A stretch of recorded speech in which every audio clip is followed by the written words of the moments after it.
success way beyond what we ever previously thought possible. Here's your host, Frankie Lee. Yes. And we are back with the Frankie Lee Podcast today, and we're at a new location. So if you want to see the new location, hop onto YouTube, see the new location. And we are joined by two epic guests today. We've got two, not one, two. We have Pom Pom Daisy and Ellie Gonsalves, right? And she's an actress, she's a model, an entrepreneur. She's been in some epic films with The Rock. She's done it all. Welcome to the show. What an intro. Thank you. How was that? Love that. You nailed the name. Did I actually nail the name? You nailed the name. Do you know what? That whole intro was the hardest intro I've ever done, because I'm just constantly thinking about pronounce this name right. Otherwise you are literally under a bus. It's in the first minute. Do you know how stressful that is? No, I know, yeah. A lot of people get it wrong sometimes, so we have to refilm it.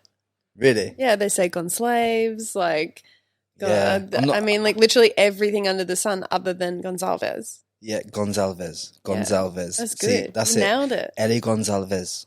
It's a hard last name. But I just kind of feel like when you do that name, you have to do that little bit of a Spanish sidestep with it. Yeah, otherwise, you can't. Or do one of these, like Gonsalves. You know what I mean? Yeah, and a little bit of a twisty. Yeah, the twisty hand. Yeah. You got to do it. You know the emoji that you have on your phone. Yeah, the Spanish woman emoji. With the red dress. Yeah, and the red hair, and then the bit of a whoosh. Yeah, that's what it is. But the reason that, look, honestly, this is going to be an epic podcast because I think your story, and I just think there's so much of your story that people have missed out on. Like they've seen the rise and they've seen everything you've done, but they don't really understand what's gone into the back end. I think the best place for us to kind of start is to say, look, back when you were leaving school, did you think to yourself, okay, I'm leaving school, I want to be a model? You know what? It's really funny because my parents put me into everything at school, and it was like I was an athlete, I was a singer, I was an actress, I did everything. Like they just wanted me to find out what my passions were in life and what I wanted to do, and it was definitely going to be in the entertainment space for sure. And I always saw modeling as a real catalyst to become an actress and to get into that the entertainment industry. So really, it all was just born when my parents put me into a child modeling school, and I loved being able to go to photo shoots and be creative and work with really great people, which I did. And then I grew out of that child modeling agency. So then I went to all of the other agencies around Brisbane at the time when I was living in Brisbane. And I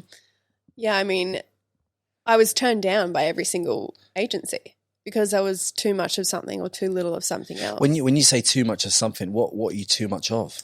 My boobs were too big, or I was too short. I'm 5'7", But back then, this is going back like almost 12 years ago, when I was 18. I'm turning 30 in February. Like this is a long career in the making. Yeah. But this is going back 12 years where we don't have the diversity that we have right now, and I feel like I was someone who kind of made that movement happen for a lot of people eventually. But I do feel we're talking pre-Instagram, pre-social everything. Pre-social everything. You literally had an email address, and you had to get past the gatekeepers of businesses at the time of these companies to talk to the person that you needed to talk to get to where you wanted to be.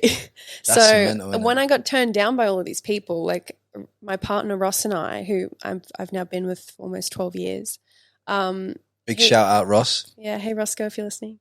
But he's been an amazing business person, and someone who's really mentored me in a lot of my business decisions and a lot of my aspects of my life. And he said, why don't you just do this yourself? And he really just helped manage me over the years. He was that middle person that you kind of need throughout a career in the beginning when it's just you.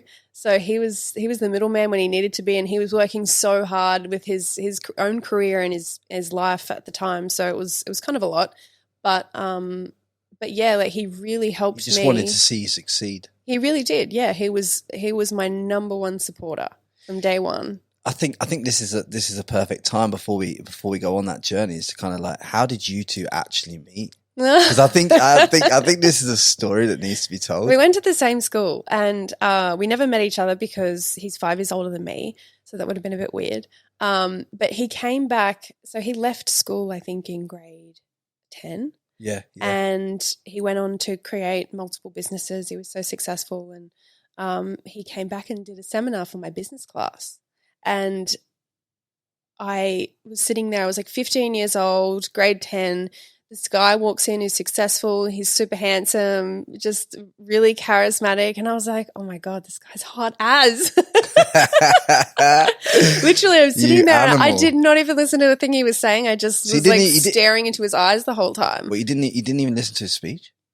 Well, kind of. I mean, like, I was just thinking about how good looking he was and how smart he was and just how switched on he was. It was just, honestly. Yeah.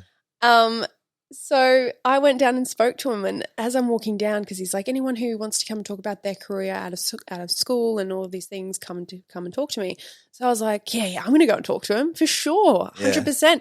And then I walked down and you took your Nokia 3310 with you. Yeah. Oh my God. I don't think I even had a mobile phone then, to be honest. Yeah. My parents didn't let me out of the house, let alone give me a phone to talk to people. Yeah, no wonder. Yeah. No wonder. You're just there and chatting up entrepreneurs. Like, seriously. But honestly, I went down there and I was just like, holy shit, what am I going to say to him? I've got no idea what I want to do when I leave school. So this is grade 10. Anyway, I just made up this bullshit story about like wanting to own my own fashion business when I left school. And I was like, how can you help me with that? Like, how can I do that? You know, what can I do to have a successful career in the fitness, in the fashion industry and blah, blah, blah. And he's sitting there talking to me and all I'm doing is just like, this is just music playing in the background and I'm just staring at his face. It's like in those movies that you see. And the girl's just like staring off into their eyes. That was me. And he ended up giving me his number and his email address because he was going to forward me on some people who'd been really successful in the fashion industry.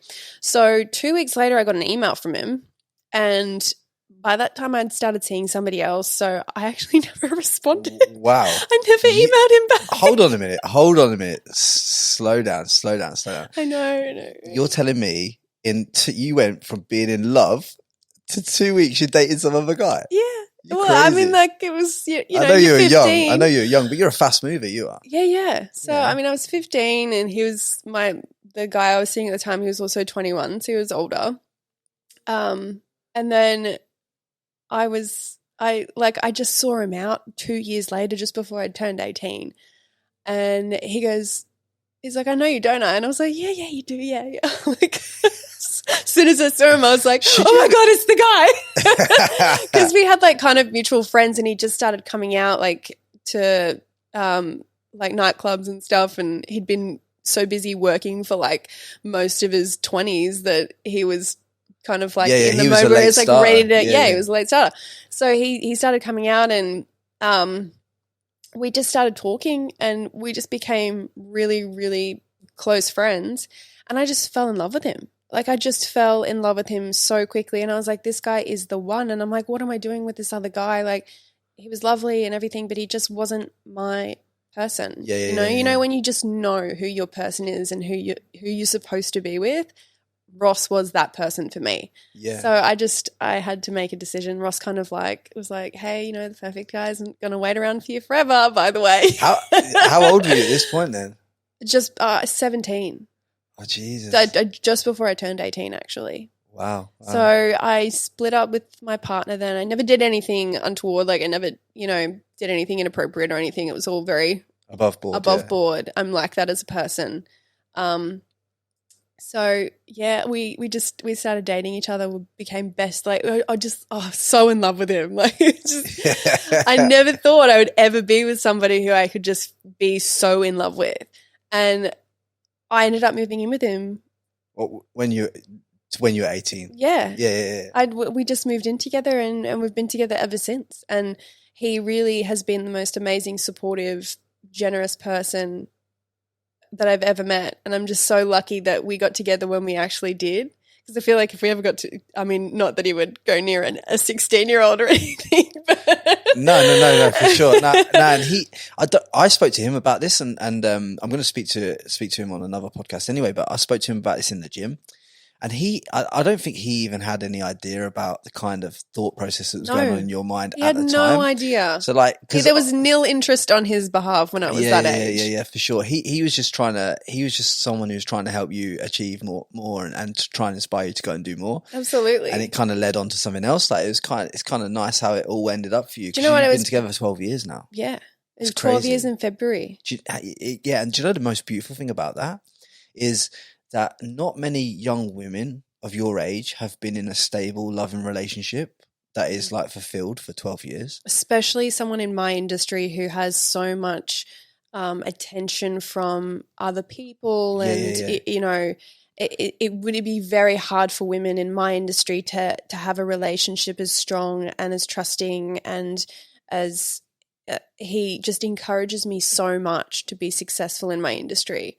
And I think the reason why it's worked is because it's like he's comfortable with knowing that you've just got eyes for him. So he's not one of these jealous types of people that's gonna cause you dramas over here. Yeah. And you're obviously very comfortable in the knowledge that you love him too. Yeah. But like, I think this is a real good piece of information you give out. But like, could you give any advice to like women that listen to this podcast who may not know how to like go and find this like guy or not? Do you know what I mean? Like it's really difficult for women to kind of identify like whether they're going to put roots down with this man or this man or this man. Absolutely. And I think you've always got to listen to your gut. I think that's, at the end of the day, you've got to be with someone, and it doesn't need to be somebody that like is just like you. I think if you've got great communication, you've got great trust, you both lay the ground rules out, when you first are together and say, this is the relationship that I want. This is the future I want for myself, which is what Ross and I did. We both sat down when we got together, and it's like, this is what we expect from one another in a relationship. And, if you're comfortable with that and you can live with that, then we have an amazing chance to have a wonderful relationship. And I think people sometimes may have these expectations, but they never voice them. Yeah. And I think that, I've previously done relationships before that. You have expectations of people and they have no idea what you want. And I think a lot of people don't really even know what they want in a relationship until they really sit down. It's like, okay, what's my love language? What do I want to feel? How do I feel safe in a relationship? What do they do to make me feel safe? Like all of these little things are so important to know before you're in a relationship with someone, because I think it really determines the person that you are with. 100%. You put that out there to the universe as well. And I was saying on a previous podcast, and I say it on Instagram several times, that people have to be willing to be alone and sit by themselves and really think about what they want and where they want to go, and what they expect, and get that straight in their head first before they go and start to try and chase all these relationships. Yeah. Because I don't honestly believe that people are put on this planet to chase like 17,000 different people. No. I just think it's bad. It's bad energy. It's just a waste of time, like going all these different directions, because you can't, while you're doing that, you can't achieve the bigger purpose of why you're actually here. Yeah. And I think looking for someone to fulfill you as well is, you should be able to fulfill yourself.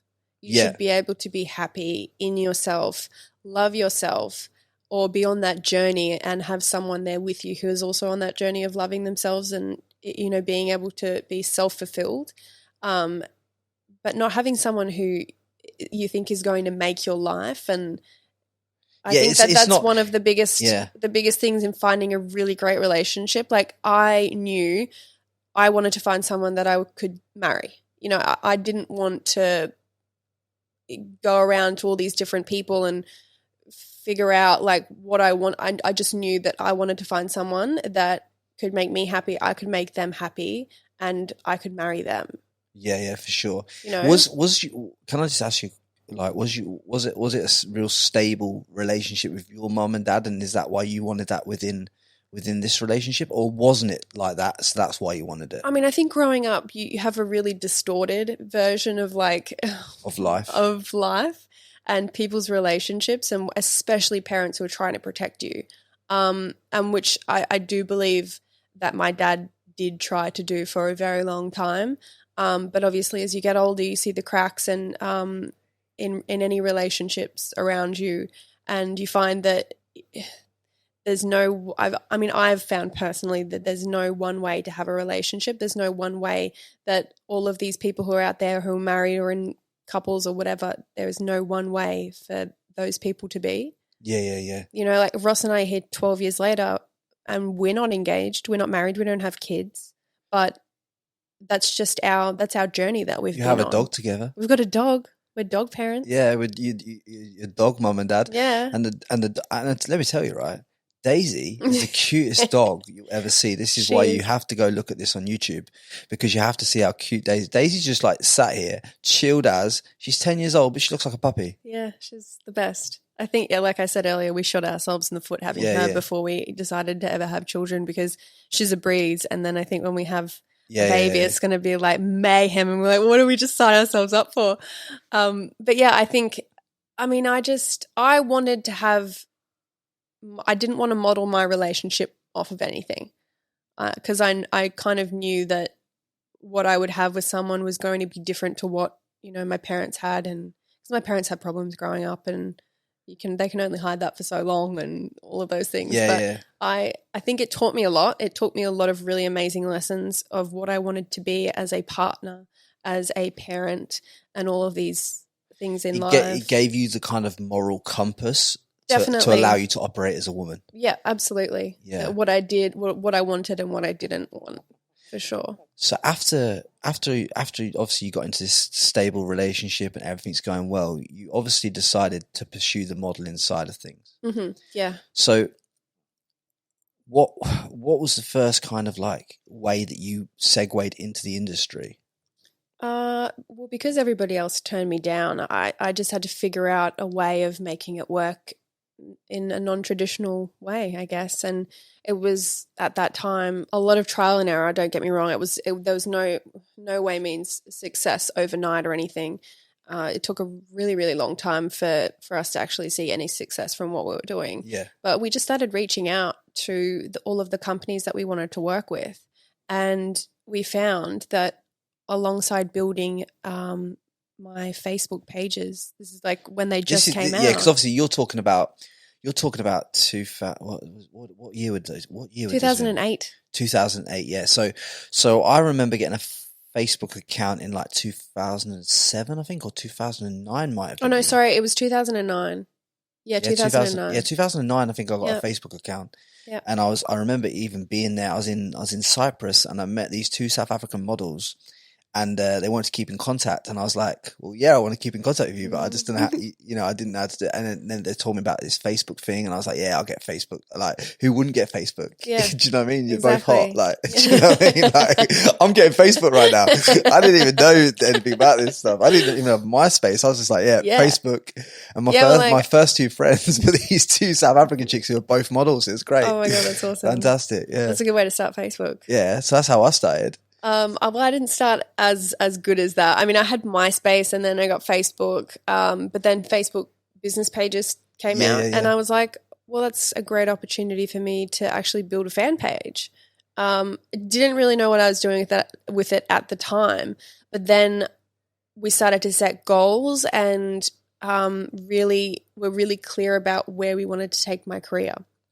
So we started this page. And I started creating content. It was just like content that I wanted to, create and all of these things. And a lot of it, yes, was in swimwear at the time. But it helped me build this amazingly solid audience on Facebook. Yeah. And that is what we used. Like, I think when we started reaching out to companies, it was maybe like 20,000 people on there, on those Facebook pages. Of the actual companies? No, of mine. Of yours, yeah. Like we had a really solid following. Because you hit it when organic was was flying. Yeah. Like if you put a post out when you had 20,000 followers, 19,000 people would see it. Yeah, absolutely. Yeah. It was. I wish we were back in those days for sure. But yeah, I mean, we started reaching out and said, hey, this is my platform that I have that we could, post these campaign images to tag the business. It was around when all the businesses started getting Facebook pages and all these kinds of things. So that's how we originally started. And then Twitter came in, and then Instagram. And at that time, I had this amazing following when Instagram came out. I think maybe had about 500,000 followers on Facebook. Really? Which then pretty much converted over to Instagram. That's an amazing, because like when you first get an Instagram account, to automatically like bring over 500,000 to a platform like that is powerful. It was actually so crazy how quickly my Instagram built, and all of the content that I was creating and I was very active with started becoming going on the popular page. And then because at that time there was one popular page, and that was seen by every Instagram person around the world. Yeah. So all of my content was going up on the popular page, and it kept going up and going up and going up. And the numbers, the followers that you would get from that was just unreal. So I built this page, this Instagram page, up to about almost 1 million. Yeah. One of the highest followed Australians on Instagram at the time. At the time, yeah. And pictures started to become reported from people, like just really, I think it was just a jealousy thing at the time. Like girls who were very competitive were reporting my photos. And at that time, Instagram didn't have like an automatic somebody, sitting there going through what was being reported. It was just like, if it gets reported, pretty much gets taken down. Yeah. So I had 2 pictures taken down and my whole account deleted. So you lost your whole first Instagram? I lost my whole first Instagram account, which was a really devastating blow for someone who built a business off of the back of social media exposure as well. How ironic is it though that if you had known me then, I'd have got that back for you. Oh, I know. Well, if I had the contacts that I do now, it wouldn't have even been an issue. But like, it was even around like Rihanna, maybe like 4 years later, got her account deleted and she still couldn't get it back. Really? So there was like absolutely no infiltrating Instagram at that point. I think because obviously Instagram was just 2 young lads and a back end team of about 12 that built that company to a $1 billion valuation. I guess they just didn't care at that point. So there wasn't a lot of people inside Instagram. And they weren't making money off Instagram accounts either. I think even when Instagram got sold to Facebook, I think they only went over with 44 staff. That's a crazy amount of value per person for that business. You know what I mean? Yeah. So, I mean, like that got deleted and then I basically started a new one. And it was actually great because a lot of people jumped over onto the new one when they realized that it was on there. So I built it back up to 1.2 million now. Yeah. But which come on. Let's have a round of applause. Thank you. Like 1.2 million. Like to get 1.2 million followers on anything is amazing. Thank you. Thank you so much. I hope your 1.2 million followers go and say, do you know what? This is the best podcast in the world. Let's follow this guy. Let's follow this guy. Let's vote him up. Let's put this guy on the map. Yeah, thank you. Yeah, absolutely. I mean, Instagram isn't even my highest followed. My Facebook page has 3.3 million people on there. Yeah, which is insane to me. So you got is that a total of 4.5 across all platforms, or do you have a Twitter account? Twitter and YouTube as well, but I don't really use YouTube too much. You should. I know. But it's so much work on top of everything else that I'm doing. I did send a lot of the footage off on my last trip to Dubai off to one of my friends who edited it all together and did all of that really tough stuff. But I do want to use it more. I do feel like day in the life videos do really well. And we get that requested a lot, especially since people ask for a lot more Ross on my Instagram. Yeah, because I think people want to see what goes in. Like the beauty of this and the reason why I wanted you on is because I don't think people just see, she's doing this, she's doing that, she's there, but nobody sees what goes in for the previous 10 years. And that's really what I'm trying to show people along this, to show them the journey of, okay, this is what you have to be willing to do in order to go and achieve your dream. And I mean, even still now, I don't rely on people to create opportunities for me. I don't wait for companies to bring a campaign to me. I go out and actively make things happen for myself. And I feel like at that time, all those years ago, we generated a lot of really great publicity as well. Like I became a Maxim cover girl 3 times. I was the first Australian girl to do that for Maxim. Yeah. And just the amazing relationships that I've built over these last 12 years have just been incredible. And I've met some really amazing people, but also very, very dodgy people as well at the same time. This is all before the Me Too movement when, you know, everyone started having to respect, you know, people they're working with, and if anybody touched you, they'd have to ask you before they touched you. But back in those days, if you're on a shoot, you could have a photographer come up to you and like adjust your boobs or like do something inappropriate. And by all means, like that still probably happens. Yeah. But I think I look after a lot of women online, especially in your space, and I think it does happen still now a lot more than what people think it does. Absolutely. Even with everything that's gone on. But it's obviously it's not acceptable. But it comes down to the fact that, you know, in that industry, it's still deemed as being acceptable, obviously, because it still happens. Well, I don't think it's deemed acceptable. I think people are in the position where somebody has power, like Harvey Weinstein, for example. Yeah. Somebody with so much power in an industry, people just kind of turned a blind eye to it because they still want to keep their jobs. Yeah. And I mean, I think that's definitely, you know, coming to an end in terms of like people enabling that kind of behavior because they know the repercussions of being involved and, you know, being someone who enables that behavior, what happens. But I think people's moral compasses are also changing, you know, like if you see something going wrong in a day and age like we are in right now, people generally speak up. Yeah, because obviously, like, it's not good for if it's not good for the men either, because like having certain men doing certain things that they shouldn't be doing like that puts other men like that are trying to do the right thing by people in a bad position as well, because everyone thinks, oh, you know, is he like that or is he like that? Do you know what I mean? Like, you imagine, definitely puts, as a woman, it puts you on guard for every man. Because you imagine if you're doing a bikini shoot and this photographer over here is you know, one of those guys, and this photographer over here is a nice bloke who just loves the artistry of taking photos. Yeah. But they're in but because you've had a bad experience, you now are wary of both.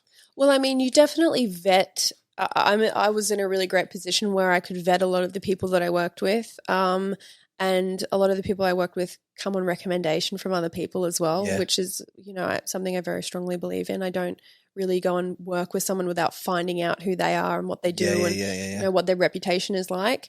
But I've definitely been put in positions where it's been very awkward, and I've been a strong enough person to be able to stand up for myself and be like, hey, that's not okay. And I will walk off the set in 2 seconds if this doesn't get shut down right now. Like, I was born and raised by my father to be someone who is strong enough to be able to stand up for what's right in a situation.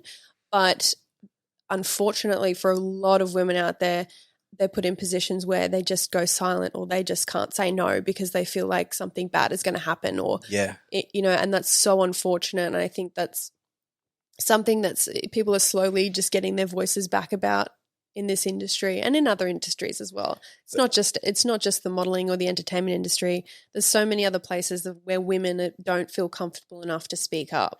But what about the females in the industry though?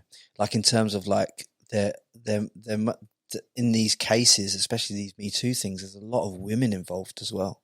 Yeah, absolutely. There's a lot enabling situations or like turning a blind eye. Yeah, I mean, a lot of people. Not just that, orchestrating as well. Yeah, there's women out there that orchestrate this kind of stuff. And I'm not somebody who is all against men or anything. Or I'm a believer in standing up for what's right. You know, 100%. I don't like to categorize people or have prejudgments about people. You know, when I meet them, I like to make my own decisions on them, but. At the same time, I mean, you as a woman, just growing up in society, you are, and this is so true. And I went and did a TV show called Filthy Rich and Homeless for SBS. And it was the most amazing experience that I probably have ever had, not just in my field of work, but just through my life. We were put on the streets for 10 days, and we were basically left alone for 3 days, and they observed us. And it's not like a TV show where we get given water or like we get to talk to the film crew or they help us out or anything like that. They literally dropped us and just observed from a distance and did not speak to us. And it was just, honestly, it was like being alone. It was the most horrible experience. And I think coming back to women in society, you know, you can't even walk down a street without being catcalled or whistled at. But I'm then put in this position of being a homeless person, someone who's sleeping rough. So what was that? What was that kind of like feeling like when you first get set on the side of the street? Awful. It was horrible. Honestly, like people just avoided me completely.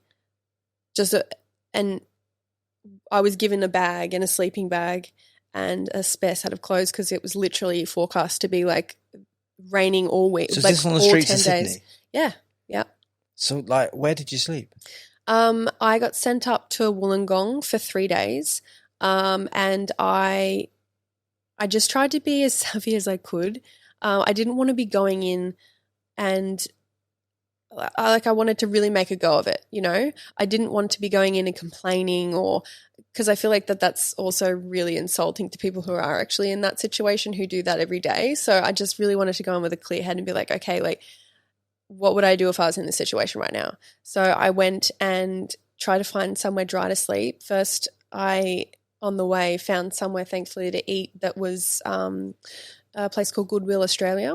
And they feed the homeless. Okay. And I was just really honestly lucky because I was walking around asking people, I'm like, do you have any food that you can donate? They're all closing up for the night. It was like 9 o'clock at night. It was raining. So this girl goes, oh, Goodwill Australia's across the road. And I was like, awesome, great. So I went across the road and he's like, oh, we're shut, but are you hungry and we'll feed you? And I was like, oh my God, that would be amazing. So I ended up going in and talking to him and he was like, okay, it's actually really dangerous to sleep around here. So what I'm going to do is I've got a tent that I can give you and a place I can tell you to set it up that's actually really safe. And I was like, oh, this is amazing. So this guy gave me his tent and an extra sleeping bag. What, and is this another homeless guy? Or that's the guy who ran Goodwill Australia, really? the place that he was, he had like one of those little spots that he fed. Shout out Goodwill Australia. Yeah, it's amazing. But I did kind of 3 days, 3 days of that there. And I just tried to go around and get supplies, and I never asked anybody for money just because it didn't feel right. Like at the same time I'm doing this for a show. I don't want to take somebody's money. But I said, you know, can I do some jobs around your business, or is there anything that I could do? Like I'll literally clean a toilet. I don't care. But I just didn't feel comfortable just straight up asking for money. Did some people give you some work? No, but like honestly, there were just some really compassionate people out there who was like, they would give me $20 and supplies from their business. Like there was a dentist that I went into and I was like, can I please do anything? And I thought I was going to get kicked out actually. She walked out to the back of the dentist and I could see her talking to other people and I was like, oh my God, she's going to get someone to come out and tell me to leave. And then she came up with this like whole big bag of like all these toothbrushes, toothpaste, floss, like everything that you could have asked for.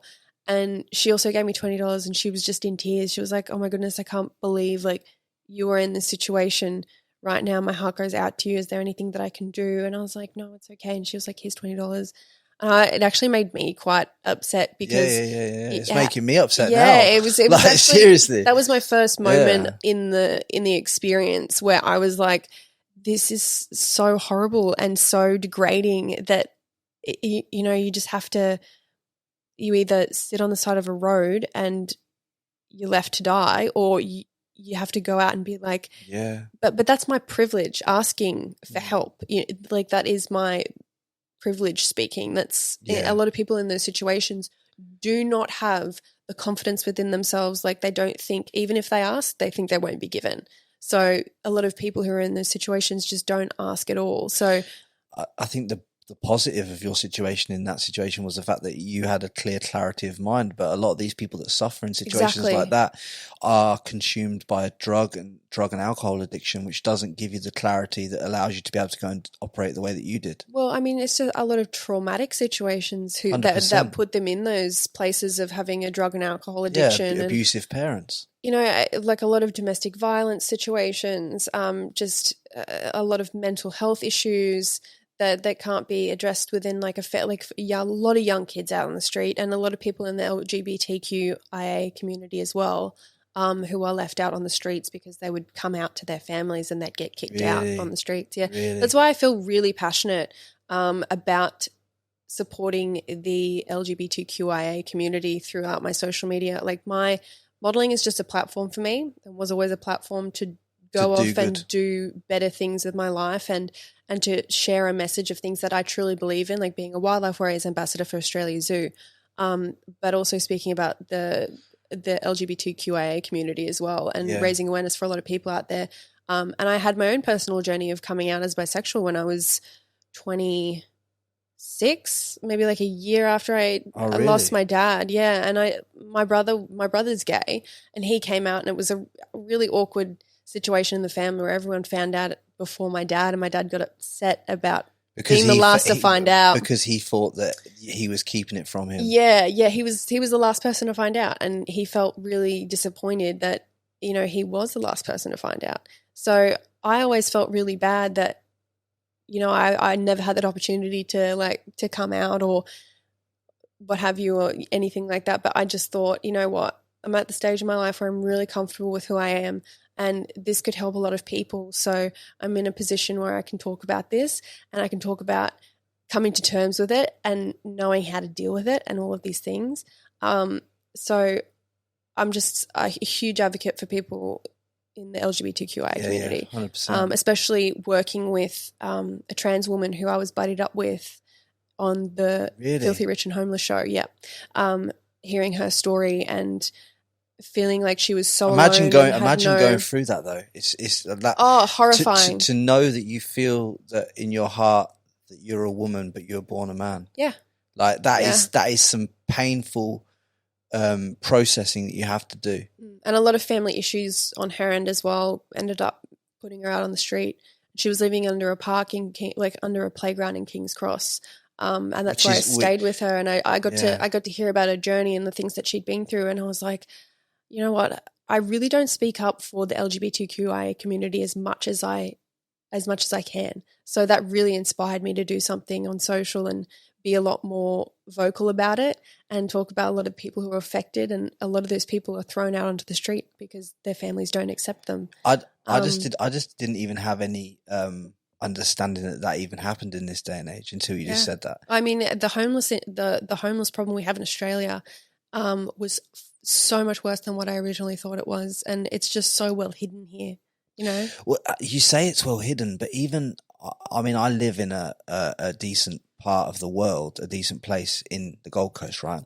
But the thing is, you go even 100, 200 meters down the road to a certain part of the neighborhood, and you'll find lots of homeless people at night. Yeah. And it was when coronavirus hit the world back in March that I saw all these people just influx into that certain part of the area. Well, a lot of them were actually put into hotels. Really? Yeah, at that time, a lot of people were put into hotels who were sleeping rough because of the coronavirus situation. And it took a lot of people off the street, which was amazing. But what we need is social housing in Australia, a lot more social housing in Australia. Yeah. That would fix a lot of the issues, and in terms of the mental health aspects of things, there needs to be more facilities available to them. Yeah, and I think a lot more education around, you know, helping people rehabilitate. From the situation, because it's all right giving them a house, but if they're still addicted to heroin or to ice or to whatever they're addicted to, or if there's trauma inside of them that they haven't been able to deal with, I mean, you live with that, I feel like I can relate to that in some way because of how my dad passed away, and for a lot of people listening who don't know, my dad committed suicide when I was 25. I was actually in America when it happened. It wasn't a mental health issue. It was more having problems in his life happen, and that he felt like that was the only way to end his suffering, which is heartbreaking to me because I never thought that he was someone capable of doing that. Like, my dad was so masculine yet sensitive and just loving and brave and like just the model of a great dad. So when that happened, I was actually at my personal trainer's studio, he's a celebrity trainer, he's in Beverly Hills, he has a lot of really high-end clients. Yeah. He was with I just finished a session and he'd just taken another client on, and Ross came to pick me up, and I just got this call. I had 17 missed calls from my sister at the time, And I was just like, the night before I actually found out a few things that had happened as well. And he told me that he and my mum were separating. Yeah, which is a lot for a man to process. Absolutely. And but even still with all of that news, I never thought that it would have even come to the decision that he made, which is just so permanent. So yeah, I had about 17 missed calls from my sister. I called her back and she was just inconsolable. I couldn't even. She couldn't even fathom what she was trying to say. No words were coming out of her mouth, and I was just like, "Oh my God, what has happened?" Like literally thought, "Oh my God, someone's dead." It was just that bad, and she was just like, "Dad's hung himself. Dad's really." Yeah. So at that point, there's a couple of spaces where I've asked Ross. I'm like, I don't remember certain things. I think my body just shut down. But understandable. Yeah, and I just remember just kind of like dropping to the ground, and I'm like laying there. I screamed because Ross came. I was in like a doorway, like stairwell thing. Yeah. And he came running in, and he's like, "What's happening?" And I was like, "Dad's hung himself," and he's standing there like his eyes are like, "What the fuck? Are you like? Is this a joke?" You know, like he ended up picking me up off the ground and putting me into my trainer's office at the time because we were just like, what do you even do? What do you even do? You're just trying to process all this because this information's just been thrown at you. You know what I mean? Well, I just went into shock, and then my mum jumped on the phone because I was like, what's happened? You know, and then she couldn't speak, so my mum ended up getting on the phone, and my mum's someone who I don't have a relationship with anymore, and didn't have the greatest relationship for quite some time before that. Yeah. As well. So, yeah, I mean, she jumped on the phone and she just said, "Dad's dead, you've got to come home." And is that how cold she said it? Yeah, on a serious level, those were the words? Yeah, they were the words. And I asked Ross because I was like, surely that's not how I remember it in my head, you know? But he was like, no, that's what was said. And my reaction was to scream at her down the phone. Of course, and he ended up grabbing the phone from me because he was just like, this is not going to go anywhere. So he just spoke to her and tried to find out what happened and spoke to Alex, my sister. So that night I jumped on a plane home. Like within a few hours, I saw a doctor. I got Xanax and anxiety medication because I'd just gone in shock. And then, we flew home. I jumped off the plane, ended up going back to Ross's parents' place and then back to my family home. And my sister, like my whole family was there. But I just didn't speak to my mum. There was just no way that. You just couldn't process the way that she'd said it?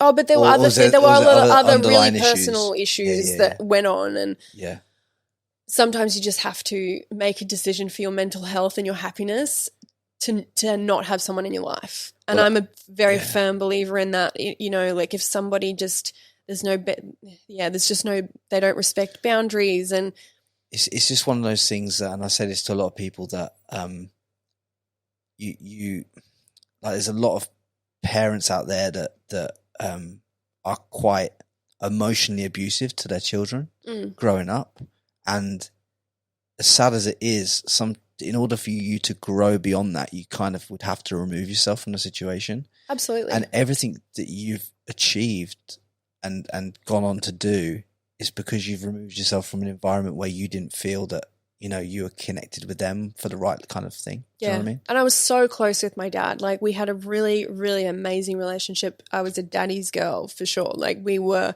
so well connected, and he was incredibly supportive of me and always kept in touch with me when I was living overseas. Like I'd hear from him every couple of days, whereas, you know, I really wouldn't hear from my mum that much. Yeah.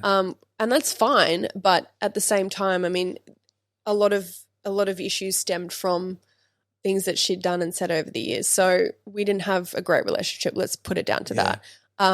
So yeah, I mean, I ended up going and seeing my dad at the funeral home and saying my goodbyes, which were, I mean, that's so fucked. Yeah. Like, how do you, as a person, the last time I saw my dad was February when I came back to America. Because this happened this year, didn't it?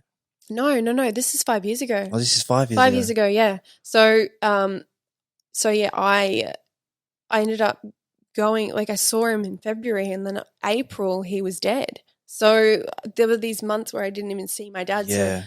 So the day before I'd spoken to him on the phone and he seemed fine. And so it was just such a huge shock, and something that it really took its toll on me for such a long time. Like I even still get upset talking about it. Yeah, no, I fully understand that anybody would rightfully get upset with talking about it, because you're talking about your father, who you loved so deeply, has decided that the way out for him, and the way for him to process whatever he's going through in his life, which probably neither of us know about right now, he decided to end it all, right? Yeah. And I don't blame him for that. I definitely do not blame him for making the decision that he did. I think when you're as desperate to do something like that, then obviously, you know, that's completely justified in your head. Like he wasn't thinking about us kids. He wasn't thinking about anything else other than how do I get out of this situation that I'm in, you know? Like it's just he just suffered so much. So And there is no positive thing to say on the fact of, you know, when someone takes their own life. No. But ultimately, as well, the only saving grace is that he's no longer suffering from what he was feeling at that particular time, and it's not a nice way to put it. But I think that's a thing with a lot of men, that a lot of men struggle with, and without a lot of people just kind of bury it. And that's something that like I had to learn. I just could not bury my emotions. I just had to go through feeling everything that I needed to feel at the time. And like I didn't speak about the way my dad died for like years. I think it was like 2.5, 3 years went by, and I only just kind of said, you know, my dad committed suicide. I just said I did a thing when I came back, and I'm like, you know, I've had to go to my dad's funeral today. I never said anything about how he actually died until I felt like I was personally ready to actually talk about it, talk about how I got through it. It's all part of the process, at the end of the day.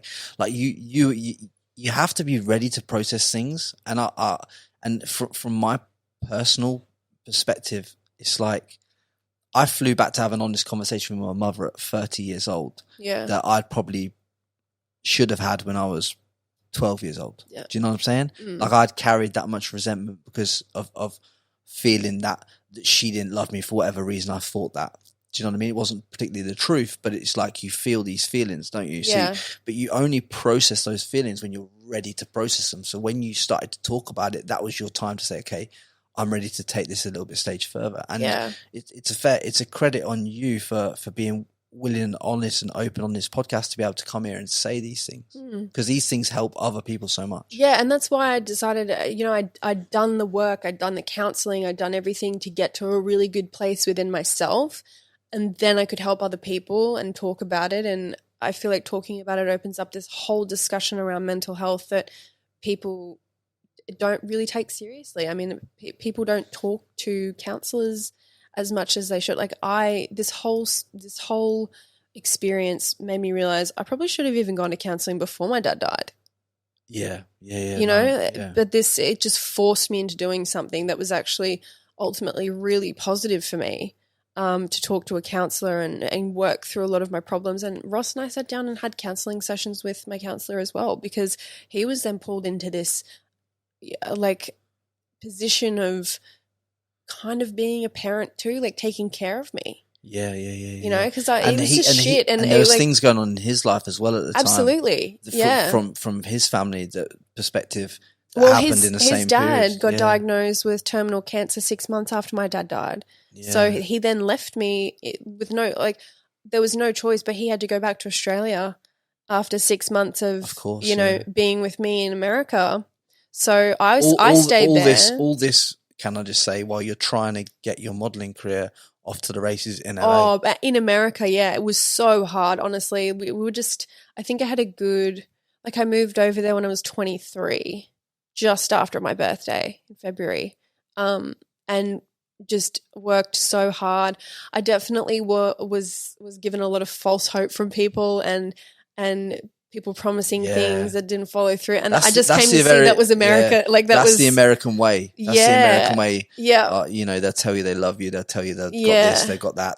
They're doing this. We're doing this new pilot TV show, you know, all this razzmatazz, but there's no substance behind it in a lot of occasions. Like there is some genuinely, if it's right, it will happen anyway. Yeah. So it's like you don't have to, it's not like you don't have to worry about that stuff, because if it's meant for you, it will happen. Yeah, exactly. So like some of the things that fell through for you, I bet you look back now thinking, absolutely. Like everything that's fell through for you. Yeah.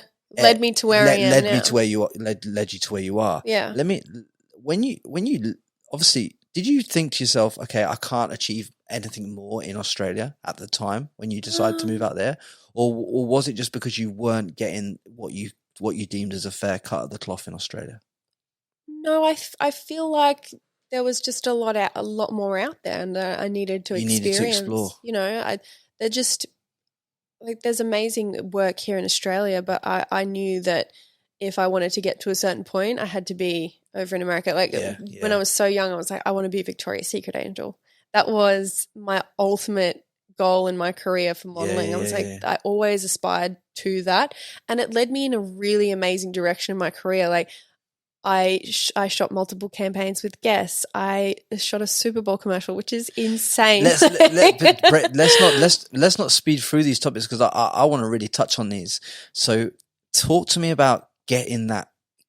How did it come about that you became the face of Guess? Because I was telling my friend the other day, who used to work in LA, that I was having on the podcast, and he's like, I recognize her, and I said, she's like the former like Guess girl, right? He's like, no shit. He's like, I used to work in Guess in LA.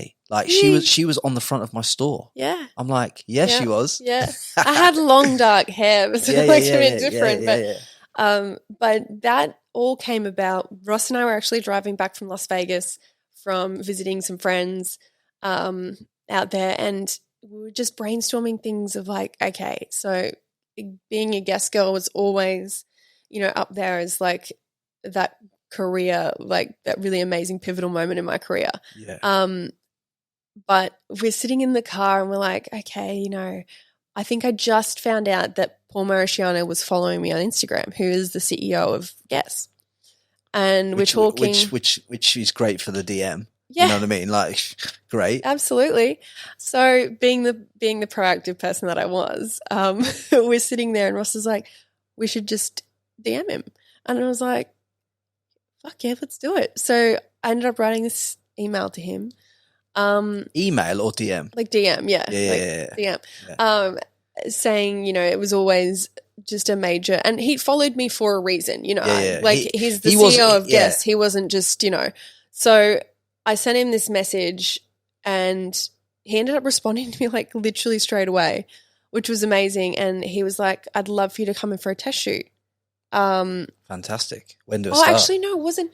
I think it was, I had a meeting with him. And he was like really big on the hair being real. So like, he was like, oh, is your hair real? Like, he's like, I have to touch it. Is it okay if I touch it? I was like, yeah, of course. Cause he like always checks if you have extensions. It's just like a Paul thing to do. It's really weird. Wow. But he loves that his girls are like all Paul. Natural. Like he loves that all natural, you know, that's the Guess girl look. So I met with him and then he was like, hey, I actually want to book you for a lookbook shoot for summer, spring or some whatever. And I ended up shooting that lookbook. And I remember when I booked it, I called my dad and he was at the airport and I was like, oh my God, I just booked a lookbook for Guess. Oh! And he's like losing it because he was so proud of me, which was a really nice memory with my dad because I ended up pulling that back into a conversation with Paul at Guess. But I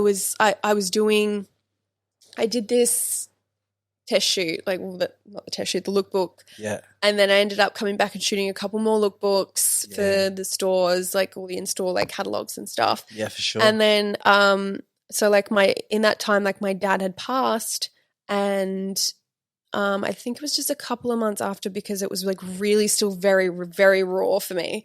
But I was doing a shoot at Guess and in this time I'd also done a cover of Treats magazine. Treats. which is What's Treats? Treats is like a coffee table book, which is Right. Okay. like it's so beautifully Like done. a beautifully designed book that you just a decoration. Yeah. And it was actually my first. It sounds bad, but it was my first nude shoot, and it was by no means anything like salacious or. It's not. You're not talking about OnlyFans right now, are you? You're talking about artistry. It was shot by a woman. Yeah. We had a really strong concept behind it. Black and white? Was it black and white? It was black and white. Yes, it was black and white. Yeah, yeah. You've got to do them in black and white. It was very natural. And we had to factor all these things in before we did it, because I'm like, I could lose out on specific jobs if I am topless. But at the same time, I was like, do you know what? I'm just going to go for it. Emily Ratajkowski was on the second cover of this magazine, topless, and look at her career. It's just gone. She's done well. Gangbusters. She booked the Robin Thicke video clip off of that cover. Oh, really? Yeah. Yeah. So I did this shoot. It turned out amazing. It was just so empowering. It was just a really incredible moment. I felt so comfortable in my body. I felt really fit. I was really happy with the way I looked. So it was really, really an amazing opportunity. And it actually went around and it got into the right people's hands, and I ended up booking a lot of work off of that. And Steve Shaw, who's the owner of Treats, is very good friends with Paul Mariciano, and Paul saw these photos and he was just like, oh my God. Is her hair real? This is, no. He was like, this is a guest girl. This is he had to, I guess he had to see it before he could actually see it in a campaign shoot. He does a lot of test shoots with all the girls that he does work with. So he saw that and he was like, you need to come in and do a test campaign. It's time. So I was like, okay. So did this test, and then I was booked to come in and do another lookbook in the studio a couple of days later. Yeah. So I was in the studio, and somebody comes in, and it's not uncommon for them to ask, the girls, they'd come in and be like, Paul wants to say hi. So I was like, okay, cool. So I'm in between my lunch break, went into his office, and Tatiana, the photographer's sitting in there, and I was like, what's this? And all the photos from our test shoot are printed out on his desk, and I'm like, oh my God, what's going on? Am I in trouble? Yeah. So he's talking about the shoot. He's like, I love the photos. They are so beautiful. Oh my God, just so brilliant. And then he said something, and I can't remember what he said for the life of me, but he goes, and that's why I've chosen you to shoot the next guest campaign. Wow. And I bet that kind of all that work from that time when you left school, when you were turned down for being too short, when you're turned down for having too big a boobs, when you was turned down with all these different campaigns, and then you get that moment. How did it feel? It was like I was on cloud nine. I literally kind of just sat there and I was like, I think I just burst into tears. And then, I did, because Paul was looking at me and he's like, are you okay? And I'm like, no, these are really happy tears. But at the same time, I grew up telling my dad that I wanted to be a guest girl, and he was like, I know you can do it. You'll always be able to do it. My dad passed away, and now I've just booked it. This is just the most, I was literally sitting there crying, and he was thinking there was something wrong. And I'm like, no, I'm just really, really happy. And my dad always told me that I could do this, and now I'm about to do it. Yeah, unbelievable. It was just such an emotional moment. And he was crying, and the photographer was crying because they just found out about what happened with my dad. So he runs out and he grabs a box of tissues, and he's like, everyone's got tissues in the room. And it all just went from there, and I shot more campaigns after that, and I was just like, I can't believe I'm a guest girl. This is crazy. Was that the first? Was that the ticket that opened the door to the rest of all the stuff that you did? Yeah, I do believe so. Especially in America, becoming a guest girl is a really huge deal. So, and I mean, even in Australia, it was a really huge deal. But I think the biggest thing for me was the Super Bowl commercial. So, how did you even get the Super Bowl commercial? Do you know what? It was from years of building my social platform, and someone at Yellowtail Wines finding me as the typical an Australian bombshell. That was what they were looking for. They were we're looking for an Australian bombshell for our Super Bowl commercial. And there was someone there who made the decisions, who was like, this girl is the girl. Do you know the? So can I tell you something? Right. What?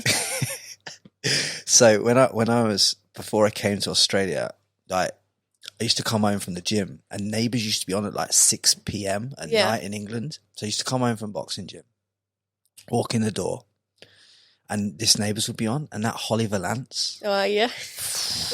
I'm telling you, she broke my heart 17 times. I've never met the girl. But I'm telling you now, I don't even know if I'll be able to speak to her if I met her.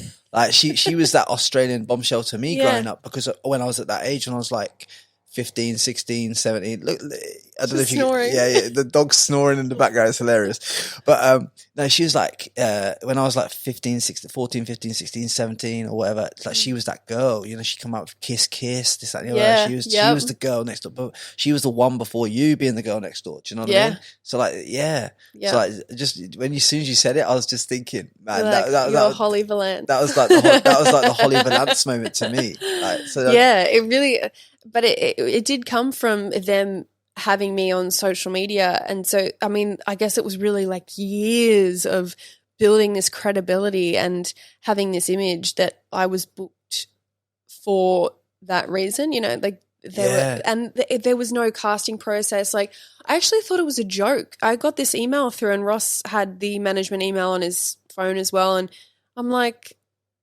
I read it and I was like, this is a joke. It was like, oh, we want you to be in a Super Bowl commercial. And I was just like, this is a fucking scam. Like, whatever. Because I wasn't, you know, I didn't feel like at that point I was like, there's no way someone's going to ask me to be in a Super Bowl commercial. Like, this is just ridiculous. And then Ross read that, he saw the email. Yeah. I'd read it, obviously, but he saw it. And he was like, did you read that email? And I was like, yeah. And he was like, babe, that's a Super Bowl commercial. Do you know how fucking big that is?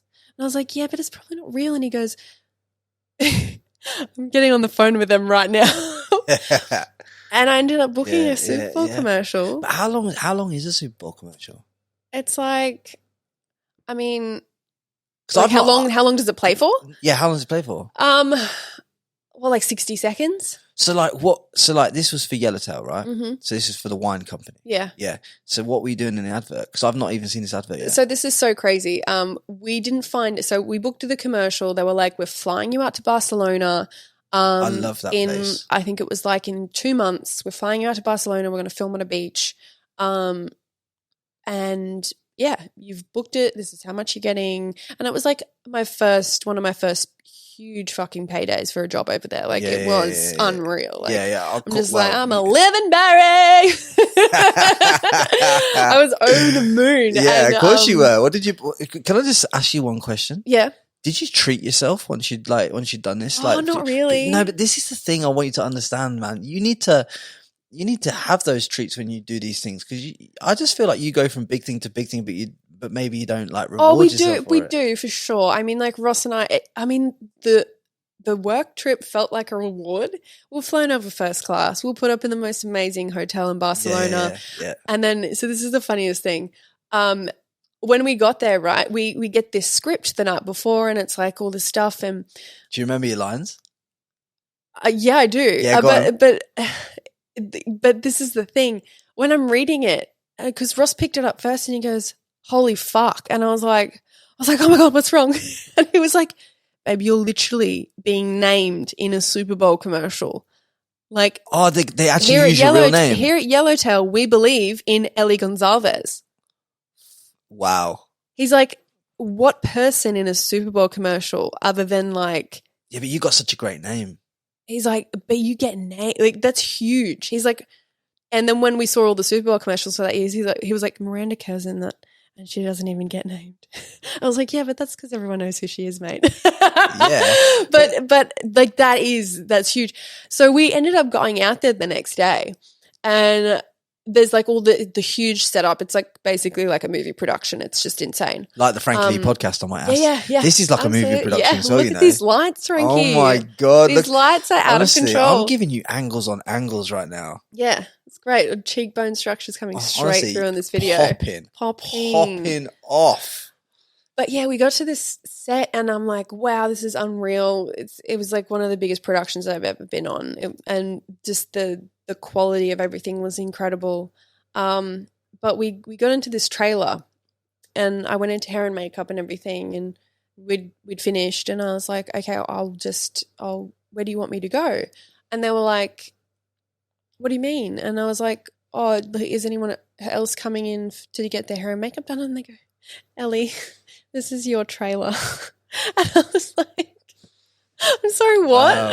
And Ross is sitting there because Ross, like, Ross is loving the trailer. Do you know what? I'm very, very lucky that we both have jobs where if for something big, we could literally just drop everything and go on a trip to, like, Ross could come on this trip with me. And because he was my manager at the time anyways, so he was there as my manager. We're sitting in this trailer and I'm just like literally when everybody left, we're just like jumping around like crazy people and filming all these funny videos because I'm like, we got our own trailer. This is insane. You deserve it.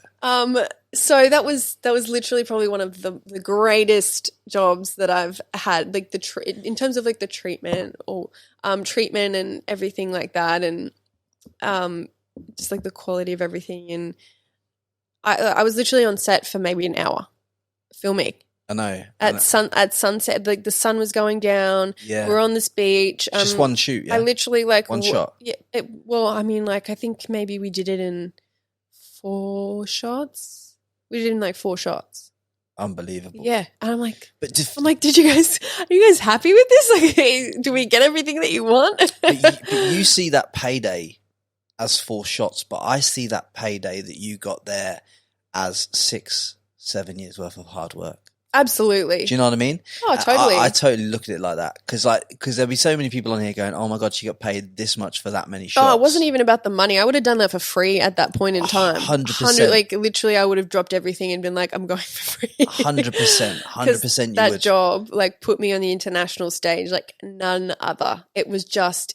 It was insane. Is this what led on to you being co-star with The Rock? No, we were actually friends before this, and we were planning like we'd already planned for me to be in the movie he was producing and starring in. Hold on, slow down. You're friends with The Rock? Yeah.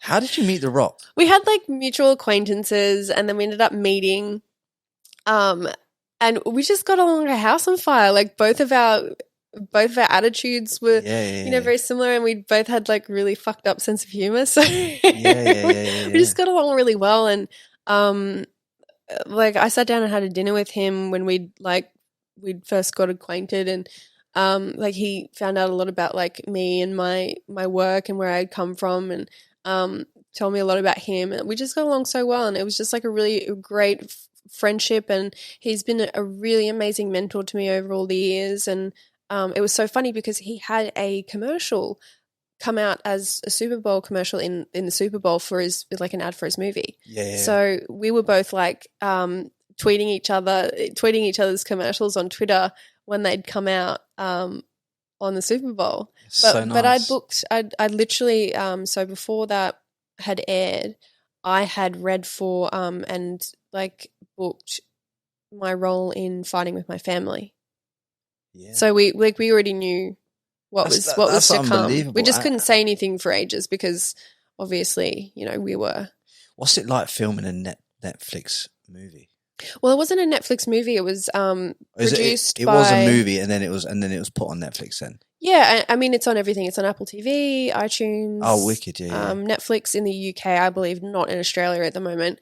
But it was an unreal experience, honestly. I kind of was just sitting there in my trailer and I was pinching myself and I was like, I cannot believe someone who nobody really believed in as a kid growing up is sitting here doing this right now. Like, who would have thought? I grew up on acreage with animals and literally climbing trees and riding bikes and stuff. And I'm like, how did that person get here now? It's just so wild. But I always put that down to my circle of influence as well. Yeah. I had a really amazing partner who believed in me. I had people who believed, like my dad was so supportive. And my friends were so supportive. And that circle of influence is so important if you want to be successful in your life, because 100%. You could be successful, but if you've got people around you who are not happy for that success, that's going to bring you down. That's going to make you feel less than. That's going to make you feel like you don't belong in places. So, did you find that was one of the things you kind of you identified it and you had to move away from some people because of that reason? Yeah, absolutely. Yeah, I mean, I've had friendships over the years. I mean, I had one kind of like recently, and I was just like, this is just too much drama for me, and I'm just not going to sit around for someone either being a liar or being manipulative. Or was that person another celebrity, or was that just a person that was just trying to be the best version of themselves? Do you know what I mean? Like, were they a normal person? Just a normal person? Yeah, that's what I mean. Yeah, and I mean, like, and I'm a very trusting person, and if I let someone into my life, I let them in completely. You know, I love that person like a sister or a brother or whatever. That's just the way it is with me when I bring someone into my life. So, but at the same time, like, I feel like I've got these really good boundaries now. And a lot of these things that have happened over the years have made me be so assertive with my direction and where I know I belong and the people who are around me, what they're like. So whenever I start to see, I mean, it takes you 6 months to really like know a person, right? 100%. Like, it takes 100%. You a good solid 6 months to find out what somebody's like. And I feel like that determines if I stay friends with them or, you know, I pull back and I just say, hey, like, I can't, like, this is not something for me. I think you have to qualify people in and out of your life all the time. Like, absolutely. Because at the end of the day, I say this to a lot of people, that every person you meet, you either leave them feeling more empowered that time you meet them or less empowered. You never leave them the same. Yeah. If you meet me in the gym and I left you and we have a conversation, you're either feeling better about me or worse about me. You're never feeling the same about me. Do you know what I mean? Yeah, exactly. And everyone needs to understand that. And I think too many people forget that. Yeah. So that you've got to bring the best version of yourself to as many occasions as possible. Yeah, absolutely. Otherwise, you're doing yourself a disservice. But I feel like you've also got to be pretty ruthless with the people that you have around you. And I mean, a lot of people that I know are very like, oh, you know, like if they see somebody who they're friends with being hard done by someone else who's in that friendship group, they kind of like just sit on the fence. And that's not me. I'm a very loyal person. And if someone does my good friend wrong or someone that I care about wrong, that's done. Yeah, 100%. You know, like that's. Well, I look at how people speak to other people and how people treat other people to kind of, because eventually that's how they're going to treat me. Well, I mean, you look at people, how they treat someone that doesn't do anything for them or, you know, doesn't benefit them in any kind of a way, and that tells you a lot about who they are as a person. Do you think that's something that's been accentuated in this social media age that we're in? Oh, we live in a really I mean, how difficult do you think it is right now? Because even though people say it's the best time ever because you can do this and this and this off social, I think there's so many underlying tones with it that people don't see as well. I mean, I think there are a lot of really negative things to social media and the way people act in our society these days, but there are a lot of really, really amazing aspects to it as well if you make them that way. You know, I've always been very passionate about talking about things that matter to me, and like we were speaking about earlier, like wildlife warriors and all of that kind of stuff. Like I do feel like there are some really amazing aspects of social media, but there's some very negative ones that I feel like people get so sucked up in, and they live in this life of, you know, it's just a highlight reel, and then it ends up becoming something so destructive. And that's something that I've definitely had to watch over the years, because I started with how it came out, and I've seen it evolve and what it's done to some people's lives and how they act as people and how insecure they get about actually being themselves because they feel like they're going to be judged, and it's just like putting this different life out there that they don't actually have. And it's just so destructive to who you are. So I mean, personally, I've always just felt that being open and honest about everything, about all of the shitty things that have gone through my life, you know, go wrong, and all of the great things. I mean, it's not just a highlight reel for me. I talk about a lot of like I mean, I just being a real person and not getting caught up. Talked about folding your clothes the other day. I talked about taking a shit on the toilet the other day and having the window cleaners outside. I literally was on the toilet. I saw and that. I see these like ropes and I'm like, what is that? And then I see these feet and I'm like, oh my God. Yeah. Somebody just saw me on. And you was talking about speeding things up, like not holding back. Oh yeah, I was like, yeah, I didn't. Wild. Well, my girlfriend was like, okay, just to put context to the story, I was sitting on the toilet one afternoon and I was just like, oh, you know when you're on your phone and you're just like, yeah, you're you know, in your own when little you get world. them little red marks above your knees because you just lean there texting. Literally, like I was just in my own little world. I was like checking emails. Like I wasn't looking up at the window expecting anyone was going to be there. Especially not with a rope.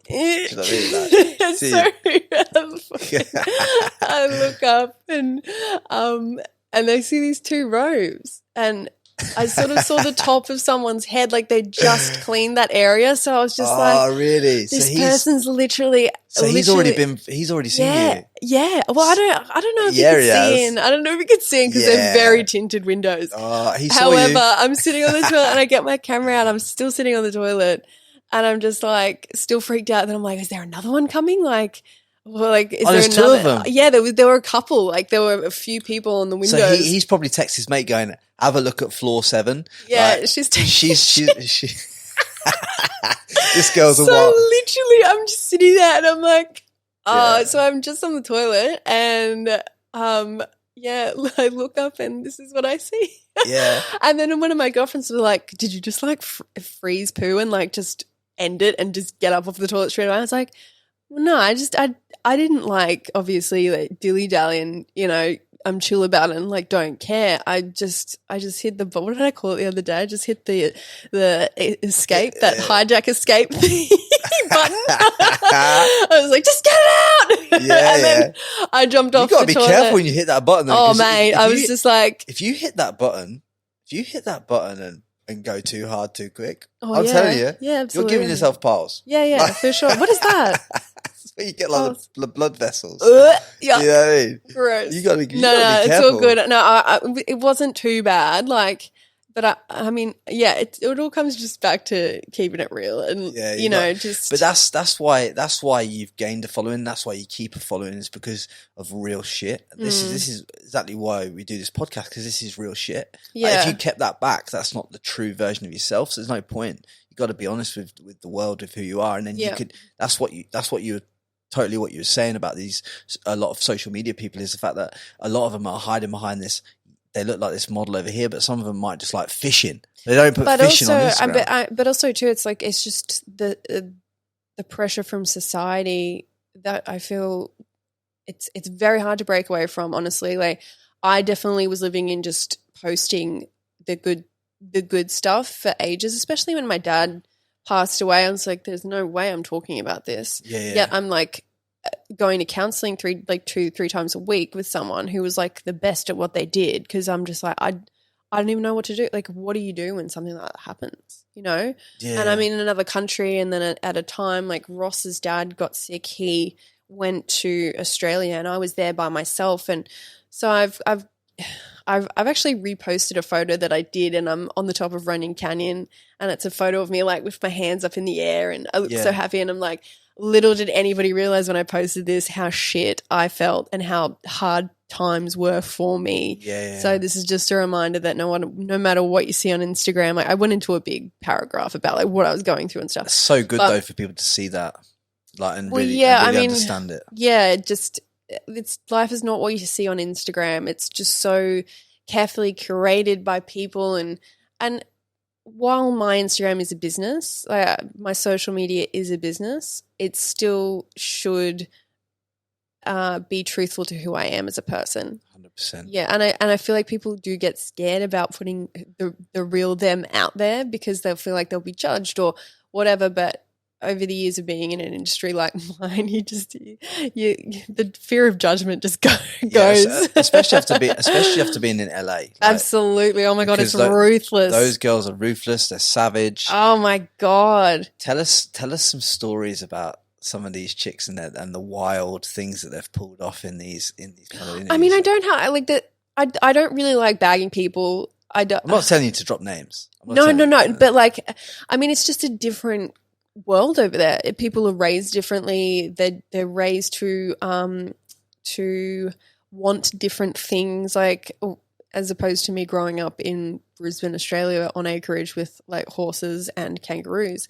Obviously, my life is going to turn out very differently to someone who's growing up in LA with all of the reality TV that they're exposed to as they're growing up, and all of these things that this mold of a person that they're supposed to be, women especially. Of course, they're going to be super different, but it's just crazy because I would get to set on certain jobs, and you'd hear these stories about girls doing these crazy things, like very unprofessional things. And I'm like, there's no way. Like, this is exaggerated 100%. And then I started seeing it on set. Like, girls would rock up like literally an hour and a half to 2 hours late to a shoot. And it's like, are you joking? Like, is that just because they feel that they're better than everyone else? I don't know. I honestly can't tell you what they're thinking or what they're feeling or why they do what they do. But the treatment of other people on the shoot as well was horrendous, like in some cases. And it really took me back because I was like, okay, like, obviously people don't really care about being professional here because these girls keep getting booked. But at the same time, I think that was you've still got to be yourself. So if you are professional, then you want to keep yourself. Oh, absolutely. And I think at the end of the day, that was a huge plus for me working in America. I was reliable. I was professional. I'd rock up looking and doing my job. When you're getting paid what most people would term as an astronomical amount of money, considering where you've come from and where they're at, then you should bring that level of professionalism with it.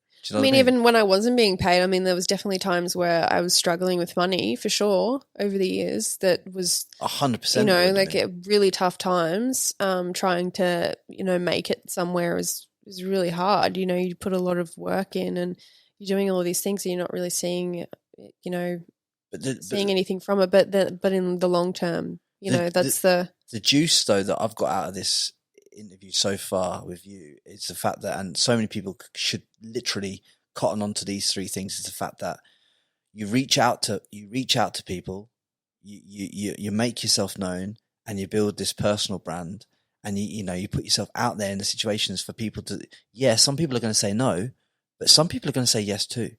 Like at the end of the day, if I didn't ask you and Ross to be on the podcast and all this kind of stuff, then it wouldn't happen, would it? Yeah. It's not like you're going to come to me and say, "Oh yeah, can we be on the podcast?" Or you might do because that's you. But like, you know what I mean? Not everyone would do that. You have to be willing to put yourself out there to get rejected. Absolutely. And not take that rejection personal. You just got to be okay with not. And at the same, you're never going to be everyone's cup of tea. You just got to realize that in this industry or in anything that you want to do, like someone isn't going to like you. They're not going to like your product. They're not going to, vibe with who you are as a person or a brand or whatever. But that's okay. Like there's plenty of other people out there who would, and they're the people that you focus on. You don't focus on chasing this approval from other people who will never give you approval to begin with. There's just no point. Well, so you can never, if you live your life seeking approval of others, you're never going to get approval from everybody. So you're always going to be constantly unhappy. You'll always be unhappy. So why would you set yourself up in a game, whether you're a man or woman, that you cannot win? Yeah, you cannot win that game. That's the same I feel with people as well. Like you try and please everybody, like in your personal relationships, and if you're not working on yourself and you're not surrounding yourself with the right people, you're just never going to be happy. Yeah, you're always, or if there's someone in your life that you're always trying to like prove something to, or being like, oh, this person's going to love me. And I've had people in my life that are like that I'm always just like, oh, like, what can I do to make this person love me? What can I do to make them like approve of me? It's the wrong question. The first question you should ask is, how can I love myself? Yeah. Because like, let's work on loving myself more before I start to think about how others can love me. Yeah. Because no one can love you until you love yourself. Exactly. That's a clinical fact. Unless you loved who you were and were comfortable in who you were, you can't give love to someone else, or you can't expect them to love you. Yeah. Because you don't even love yourself yet. Exactly. That's rule one. You should get that. If you're listening to this right now and this is hitting your ears at the right time, you've got to box that shit off, because that shit is so important. Because you have to really embrace who you are as a person, and be willing to and accept nurture that space for you and your happiness as you grow as well. I think is really, that's one thing that I really focused on this year. It's like, okay, like what do I want for my personal happiness this year and for 2021? What do I need? What actions do I need to take to, either like if you set boundaries with people and they're just straight up ignoring them, or they just don't change their attitudes towards you. It's like something's got to be done about that. Because the stuff, the anxiety that sets into your body and your brain when 100%. you've got people around like that, it's just so toxic. It's like I have a rule with people respecting my time, respecting me as a person. Yeah. If I just don't feel it's there, I'll cut you dead. Yeah. Like, you're gone. Yeah, you're absolutely. gone. Especially on the fact if you organise something and then you cancel on me last minute or this, that, and the other, like, don't do that. Like, I mean, there's always there's always a line, and I don't ever cut people off like just straight up. This is I feel like you give someone an opportunity. I'm talking about like if this happens like on a series of occasions, like I won't let it go on more than 2 or 3 times. Yeah, what I'm saying, yeah, exactly. Because you have to have a moral compass line that this person does not value me and doesn't value my time, so why should I have them in my life, kind of thing. Yeah, absolutely. I mean? Yeah, and having people around you who appreciate you and respect you is so important. And I feel like if we lived by that, the world would be such a much different place. It's like you don't have to be fake with anybody. You don't have to like live with this anxiety. When you see them, you're just like, oh, like I just don't need to be around you, and I just have to put up with you because of this. And like, if your life is so different when you start taking that control back and being like, okay, like this is really making me unhappy, and I need to move in a direction where I feel like I have a solution. Yeah, 100%. And just the difference. Like I've done that over the last few years for several reasons, and it's been the best decisions that I've ever made for my personal happiness and my mental health. And sometimes as well, like it's not always like you've moved back to Australia for argument's sake. Yeah. And that would have been predicated on your happiness as well. You'd probably been happier here than you probably were there.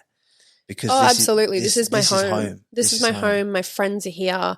What a beautiful place that we live there, aren't we lucky? We are so lucky to live in Australia, and I think it takes to go away and come back to really appreciate it for what it is. America it's great fun, amazing jobs. I will fly back and forth for work, but I won't go back and live there. Like we went back mainly because Ross had to be there for work permanently. So we flew back over. Like I lived there previously for about 4 years. Came back to Australia, and then Ross ended up taking a job that had to have him be over there for a specific amount of time. And I was like, okay, let's do it. Being the supportive partner that I am. Yeah, you got to do it. Let's take the dog. Let's move over there. And then COVID happened after a couple of months of us being over there, and we just thought, okay, let's just pack up our stuff and go back because. That was all for a reason. Yeah. Do you know what I mean? That was all for 100%. That was built, for you like your great reset kind of thing. Yeah. And I think you'll flourish with that. Because you seem light, so you seem like you're in the right place, and it's the right time for you. Yeah. I know you're working a lot with like your fitness stuff and everything like that. I mean, is that the business that you're passionate about building up to levels upon levels, or what's the go? Yeah, I've always been very passionate about fitness. Fitness was a really huge catalyst in me getting back to a really happy place, especially after my dad passed away. Being active every day was definitely something that helped me get past a really, really tough time. Because at the same time when I lost my dad, I pretty much lost my whole family. Yeah. Because I had to make that decision of this is just the right thing to do. Does that even mean your sister as well? I have three siblings. And you've literally removed yourself from everybody. Mm. Yeah. And you got for different reasons, but most of the family when my dad passed away. Yeah. And for a lot of reasons, but yeah, I mean that was fitness was just such a huge thing that gave you a route clarity, to channel something. Yeah, it just gave me so much mental clarity, and it gave me something to challenge myself and to just kind of just get those endorphins at the same, like I just needed something that made me happy. Yeah. But my fitness journey really came into play when I was about 18 and I was taking modeling really seriously. And I just wanted to learn. I literally would pick up any book. I listened to Tony Robbins' podcasts about, like, it was like not even a podcast. It was the CD collection. Have you ever been to one of his seminars? Yes, I have, and they're amazing. Which one have you been to? So he came out for the National Achievers Congress. Right. Okay. We listened to Robert Kiyosaki. I've met him. Yeah, amazing, great guy. amazing. Great guy. But he was just like fucking unreal, and Ross actually got me on to Tony Robbins and a lot of the other people who I learnt a lot of my business side from as well. So, we got Daisy. Daisy's decided at the moment she's just woken up from a nap. She's woken up from a nap. She's got a bit aggro and she started to growl. She's trying. Have a nightmare. She's so funny. Such a beautiful dog. But yeah, I mean, when I started to take things really seriously, I learnt as much as I possibly could. Come here. Come here. We're gonna have a little cuddle. Yeah, Daisy's the most like little beautiful pom pom, and she's like she's just woken up from. She's been napping like I reckon she was up the first half an hour of the podcast, but then she's kind of like she just dozed off. She's just dozed off, but she's back in the room now. Yeah, welcome back, Daisy. Welcome back, Daisy. But back to the story. Can we get back to this podcast now, Daisy? Is that right? So yeah, I mean, I just learned as much as I possibly could about health, fitness, and wellness, and one of the first things that I got stuck into was the Tony Robbins Living Health Pack. And there was about 20 CDs, I think, at the time that when I bought this pack, it was like 20 CDs. It came and you listened to like a CD about a specific topic. And then, but I learned so much, and I'm always very passionate about learning about how the body works and just staying fit and being in the right state of mind for everything that I am responsible for in this world. And it just sets you up for the day. It really does. Set you up for the day. Yeah, it totally does. It just, apart from looking like I need to do for my work, it's the way that it makes me feel and the mental clarity that I get from it. So, I learnt from the experts over the years. I had naturopaths. I even trained with some athletes. I just did as much as I possibly could. What kind of athletes did you train with though? A couple of sprinters. Yeah. I trained with, oh God, this is going back a long time. This guy called Usain Bolt. Yeah, this guy called Usain Bolt. But I was a sprinter at school, so I did quite a bit. But I just wanted to do a lot of different stuff and see how my body reacted to it. And have you built that into like programs for other women? And yeah, men? So basically, what happened? I used to have a blog that had like just so many viewers every month, which was crazy to me at the time because I didn't even feel like I was someone who was like worthy of it. But you've done it. Because I was only like 20, 21 or something. And I literally paid so much money, invested in the experts and learned all of this stuff. And I started writing about it, and Ross was like, you should just turn this into a program. This would be amazing. So eventually in 2017, I ended up creating this entire program of everything that I learned that impacted my health and fitness journey, that really got me to a place of being happy with my body and all that kind of stuff. And everything that I learned from the experts, it's like you can put so much money into something, whereas people aren't in that position to be able to do that. So I was like, why don't I just compile everything that I learned and just, sell it for $50? Like, 100%. Yeah. The whole reasoning behind it was to help people because I've always been someone passionate about helping other people in my life. So did you put it together as like an ebook or yeah, it's an ebook program similar to what like Kayla did back in the day and Tammy Hembrow and Ashley Bynes and girls like that. Yeah. So it was just something like fun that I put out there that was really positive and I enjoyed speaking about, and it's just turned into this different thing now. What avenue do you hope to take it now in terms of like the business and the fitness stuff? What kind of avenue are you taking it down? 2021 is going to be a really big year for us. We're expanding on quite a few things, and we are creating a few other things that will be coming. I can't exactly speak about it at the moment because it's still in the works and it's not ready to be spoken about. Yeah, for sure. But you're going to come on when you are ready to speak about it, aren't you? Yeah, absolutely. You better Launch be. day. I tell you now, if you dump this podcast for another podcast, me and you are going to have arguments.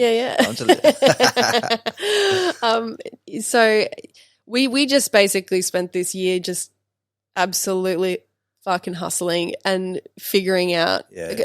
And it's great because we've wanted to do a lot of things over the years, but we're not in one place for long enough to be able to do this, and there was always so much going on, and you couldn't just sit down and focus on building something new. And we've had this amazing blessing in this year. I think probably the only blessing, everything that's gone wrong. Like you sit down and you've got so much time to work on something. Yeah, so that's what Ross and I have done. Like we've planned out our next 5 years. Over these last few months and really sat down and put our head down and got to work. But the beauty of that is, do you as a couple know where you're going? Yeah. And do you know how many couples that don't have a clue where they're going together? Yeah, it's just that's a crazy thing, But you don't know until you talk about it, until you write down what your goals are. And I think that we've always been very, very goal orientated and driven in our lives. So, and I learned that from him. I didn't. He taught me those things. I know this couple, really good couple, by the way, and he thinks his goal for the next 5 years is to grow his business into this absolute monster. Mm. Her goal is to be pregnant in 2 years, but that's not on his goals list. And I've heard this from both sides, and I'm like, man, you two need to have a sit down and talk about this. Seriously. About where you want to go. Do you know the funny thing is we've been together for 12 years and everyone always gives us a hard time because they're like, why aren't you married? Why aren't you engaged? Why hasn't he put a ring on it? And we were talking about this the other day. People were like, oh, lock that down. And I was like, if you need to feel like you need to lock someone down. You are locked down. You've been together 12 years. Yeah, then you probably shouldn't get married. But we made a promise to each other. We have a solid relationship. We've gotten through, oh my God, just the loss of my dad, the loss of his dad, the loss of also my family on top of that, the creating a career, living in 2 different countries over a span of 2 years. We have been through things that most couples don't even ever go through. So I know we are 100% solid. All we need is just that trust and communication, and we are sweet. But at the same time, people are like, why haven't you got married? So funny. We were looking. That's their problem, not yours. But the thing is, people don't understand because they haven't been through they haven't been through what we have been through personally. And for us to get married, it's like my dad died 5 years ago. His dad died 3 years ago. And then I lost someone who was very, very close to me who got diagnosed to terminal lung cancer within a month of his dad. About a year and a half ago. She was the most amazing person. She was like she's been my mum for the last 10 years. Let's put it that way. Sure. So we've had a rough 5 years, and being married and having a big party about our relationship hasn't exactly been on the top of the priorities list, if you know what I mean. Like, it's not something like before that. It was like, let's get engaged, and we. Do you want the white wedding though? Yeah, I'd love. Yeah. Can I just ask you one thing? I'd love the white wedding. Do I get an invite to the white wedding? Yeah, absolutely. Well, you damn right I do. Who's gonna drink? Who's gonna drink at the bar? I don't drink. I don't. Oh, don't you? No, I don't drink, smoke, or do drugs, nothing. Oh wow! But I'm still going to be the life and soul of that party. Don't you worry about that. Absolutely, I've got you covered. I've got you covered. But I want to be on that guest list. Yeah, I should be. I'll be disappointed. If It's probably going to be about 20 people there. Yeah, I should be. Yeah, 100%. So number 1. Frankie Lee, let's go. Be the host. Can I be the guy that does like the ceremony? Can I just be that guy? Yeah. You could be the party starter. Yeah, I could be like the unofficial vicar. Yeah, absolutely. Yeah. What's that rapper? Reverend. Reverend. I'll be like Reverend. Like, it's not going to be in a church or anything. We just see it as a really big, it's a party, isn't it? Party for just a celebration of our relationship. Celebrate 12 years. You're just celebrating 12 years being together. Yeah. And don't get me wrong, like, we've definitely had our really rough times as a couple, like times where we've even contemplated if like we could get through certain things. But at the same time, like, we've worked through stuff and just maintain that open communication and and just, you know, trying to be understanding of that person's situation and all of those kinds of things. And but that's really like what's gotten us through and kept us like really, really strong and united, and been able to work together too. Like that's huge. A couple who can work together and be together and live together at home as well. Like, he's pretty chilled though. We're also at each other's throats sometimes. But I'd say that you'd probably wear the trousers, would you? Oh, I don't know. Yeah, I think it's a bit of both. Yeah, I don't know. Like he's very easygoing. I think you push him to a certain point, it'd put you in your place. But like, I think put me in my place. What is this? Yeah, you know what I mean. Not in that sense, but you know what I'm saying. Like, I mean, okay, that's enough. We're both very dominant people, which is very surprising that we've gotten this like 12 years down the track, because we both are very like. But you've got the red hair, so like I reckon you'd be pretty savage. It's not real. I know it's not real. I'm not a natural ranger. No. But even when you dye it red, that subconsciously tells yourself that you are that type. I'm a very passionate person. I'm passionate about like we know. Yeah, like we know. But I mean, like I feel like we definitely balance each other out. Yeah, 100%. Yeah. When you listen to him in his podcast that you guys will do, like we definitely balance each other out, and like he kind of calms me down and brings me down to earth, and I kind of like I'm like his hype girl, you know. You're his cover guest girl, is what you are. Yeah, exactly. You're his guest girl. He goes home and he's like, I got a guest girl. Like you're just causing shit and like causing drama. Fucking and manic he's like, sometimes. And he's like, do you know what? Just our schedules. I would spend a normal year without coronavirus. Like I'd be traveling every like 4 to 6 weeks. Just constant travel, and sometimes he would come with me, other times he wouldn't, and like he's got his own life and his own business and career and everything. He's got a great business and a great that's what we're going to be talking about, you know. Yeah, I'm so proud of him, especially what he's had to go through with his family recently. He's just been such an amazing support to me, and he's just done so much in his life that I'm like, you should always be so proud of everything that you do. And we really do hype each other up. We're each other's best friends, and I think if you can't be best friends in a relationship, then I don't think it can work. I was listening. I follow a guy called Naval. You ever read Naval? No. Naval is like he's an Indian guy. He talks a lot about philosophy and psychology and all that, but he started Angel List and all these other companies like that. He's made a lot of money.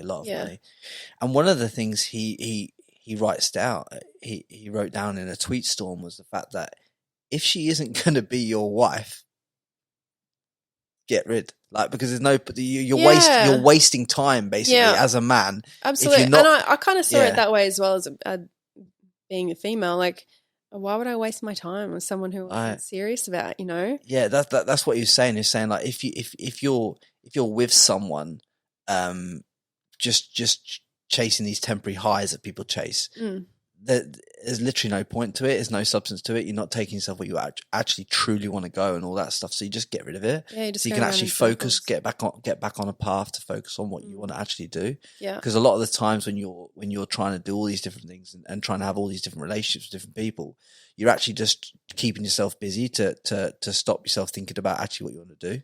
Yeah, exactly. I mean, if you're not with the right person, a lot of the arguments and the things that you don't get along about kind of take over your life, doesn't it? Like you think about if you're with someone and you're trying to be successful in your career, how damaging it is when you guys are fighting and when you're not getting along, and like how much that actually affects you and how you are as a person and your day and everything. And like, honestly, I'm just so like, I think we are just very lucky we met when we did. There is definitely an aspect of luck to I think it was already written, the beginning of our relationship.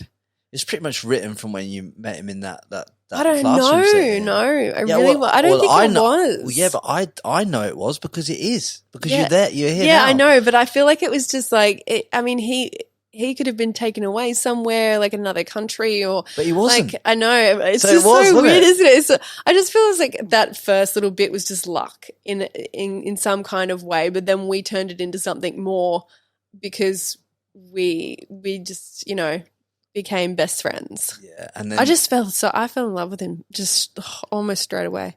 was just so crazy. I think He'll probably be like, oh yeah, I was just a little bit more chill. Like she was just obsessed with me. yeah. No, we were both just crazy about each other, honestly. Like otherwise we wouldn't have pursued it. No, I think that's a beautiful way to be, though. I'd love to see, because my mum and dad have been married like 40 years. Yeah. And over 40 years now, 41 years. And just to see that their unconditional love for each other is like, I'll only accept that for myself. Yeah. Like I won't accept all this bullshit and all this. But you're also really lucky that you have that as a stand. Like you've had that growing up, you know. A lot of people don't have the standards of their relationships are based on what they've seen growing up from their own parents, and most people don't have. You think about how many people have families that have things wrong with them these days. Everybody is. There's no like perfect family these days. There's always something. Something's wrong, or people don't get along, or whatever it is. Like it's just the beautiful things that I've seen. Like with like they wake up together and he looks after her and she cooks him breakfast and then he goes to work and then he comes back from work and she does the food and he's asking if she's okay and if she needs anything and does she need any money for this and that and the other. She'd look at, do you know what I mean? Like, it's just like they both just caring about that other person. Hey, yeah, and they're from a different era, so it's like it's obviously a little bit different, but like they're from the era that obviously my mum went out and had a part-time job and all that razzmatazz, and she did, but like he was like the hunter-gatherer type, alpha male type, and she used to like come home, cook the food, look after the kids, like do you know what I mean? Like that. But it's so crazy though, because like the standard that was set for us as like growing up as kids is so different to now. Like there's no way that people have those lifestyles now.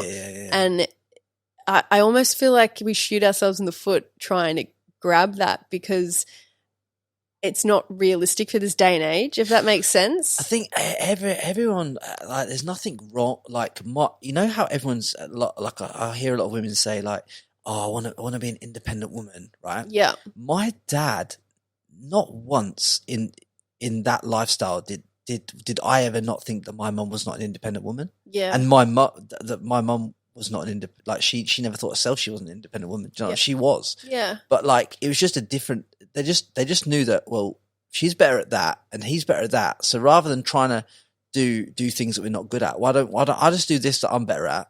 You just do that you're better at, and we'll work together. I think understanding those roles too, the things that you like your strong points in relationships. Yeah. Knowing those things are so beneficial to the relationship doing well as well, you know. But they've made it into like that's classed as misogynistic now.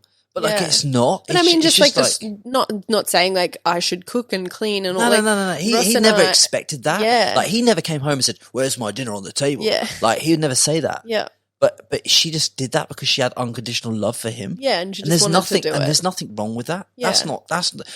But too many people make it out like it's misogynistic. Misogynistic. That's that word. I think now today, like if someone's like, "Where's my dinner?" Like, why isn't the washing but he done? never said that. No, but like today, I mean, today is that's why it's so yeah. different and classed as like misogynistic. It's like if you're in a relationship and you know what, if you want to be a stay-at-home mum, like. There's nothing wrong with that. There's no one way for a relationship to be these days. And I think if people took those like the societal stresses off of themselves and what they think they need to be, I think we'd all be living very different, happier lives. Yeah, 100%, for sure. Like, 100%. I never try and think, oh, you know, shit, I should have been married to Ross by now. I should have like 2 kids. We should be in our own place that's our forever home. Like I never think about stuff like that. I just think, what do I want? What do I want from my life? What do I want from my relationship? You know, I never think, oh, like when I see people like, oh, they're in front of me, like, you know, I should be pregnant. Like all the people who are having babies now, Corona babies. It's great. I mean, it's amazing. Sure. Like if you're stuck in the house, people get their downtime to have babies right now. That's amazing. Not for me right now, honestly. I don't feel any pressure or stress to like. Why should you though, either? Exactly. Like, but I think a lot of people do, especially women. Like we get really I think you think you're on this like biological clock, but there's women in their 40s that have kids. Yeah, and I would like to have kids young, just because like I know that. I would enjoy having kids young, but I do have like my own kind of like timeline that I want for myself. Is Ross aware of the timeline? Yeah. Yeah, that's all right then. Yeah. I mean, kids are a funny subject. Yeah. Like, it's always, because we have had a rough time with family and stuff, Yeah. and it's kind of like, oh, do we really want to bring a kid into the But world? that's a different topic completely, because Yeah. it's your family now. You Exactly. you are and your family. that's why I kind of like the idea. You got to draw the line that you've put your line in the sand on where you are with those other people in your life, and that you've drawn that line and you've gone your way, they've gone theirs. But that shouldn't prejudge on where you go from here in terms of like your own family. Yeah, exactly. And I do feel like it would be such an amazing opportunity, because I know that we would be great parents. We've learned what we don't want to be like and what we do want to be like. And he would be the most amazing dad too. Like, I just see him with Daisy and I'm like, oh my God, you'd be the most amazing daddy.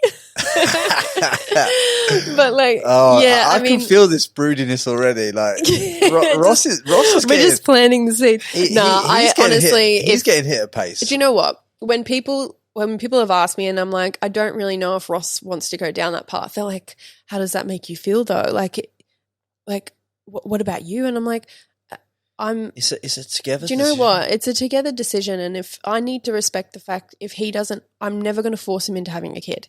You know, like I'm never going to be like, this is what I want. Like I want a kid. I would never force him into making a decision that he may someday resent or regret for whatever reason. Yeah. And then he'll resent and regret me and resent and regret the child. Like this is just human nature. Yeah. I would never force him into doing something that he doesn't want to do. Yeah, and 100%. I respect him enough as a person, as my partner, as my best friend, to say, okay, I just need to be okay with if one day, like if we don't have children, I need to be okay with that, because I want to be with him and I want to be with him forever, and he's the only person who matters. You decided early on that that he was your person. Yeah. So once you decide someone's your person, it becomes a together decision, not your decision. Yeah. Do you know what I mean? And I can want and need certain things, but like at the end of the day, like I just want, if it's just us in 20, 30, 40 years, like, and we're happy. Is that so bad? Have you had such a bad life? Exactly. And I'm just like, I'm so okay with that. And if you want kids, I'm so okay with that too. Like I really. No pressure. There's no, I never want him to feel pressured into something. Like. Don't worry, I'll have a word with him.